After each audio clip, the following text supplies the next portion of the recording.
ప్రభుత్వ పరంగా 42% BC quota సాధ్యం కాదని ఇది గమనించాలి. ప్రభుత్వ పరంగా 42% బీసీ కోటా సాధ్యం కాదని తెలిసి ఎన్నికల ఎత్తుగడ వేస్తా ఉండు.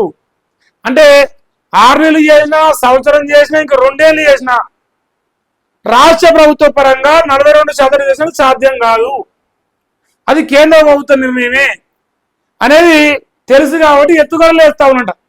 అది ఫస్ట్ పాయింట్. ఒక్క రోజులోనే మాట మార్చే సీఎం. రైతుల్లో యూరియా నిరసనను డైవర్ట్ చేసే తంత్రమట. ఎందుకంటే ఇప్పుడు ఊర్లలోకి పోతే పెద్ద ఎత్తున ప్రజలు ఆందోళన చేస్తారు. రైతాంగం 7 దోషుల మన్నెత్తిపోయి స్థాపిస్తారు. యూరియా బస్తాల కష్టాలు చూసి, రైతుల గోస చూసి ప్రజలు తరలిపోతారు. అసలు వాళ్ళని పట్టించుకునే మాడే లేడు రైతాంగాన్ని. సో ఇవన్నీ ప్రజల లోపల జరుగుతున్న చర్చలు. ఇవన్నిటి నుంచి డైవర్ట్ చేసడానికి ఒకటే ఒక రోజులో మాట మార్చింది. నిన్ననే చెప్పింది, ఈ ప్రాంతాలు అసలు ఎలక్షన్ రావు, చాలా సమయం పడుతుంది, ఈ ప్రాంతాలు అయ్యేది కాదు పోయేది అని నిన్న మాట్లాడింది. 24 గంటలు దాడా ముందుకే ఇంకో రేపో మాపో ఎలక్షన్స్ వస్తాయి,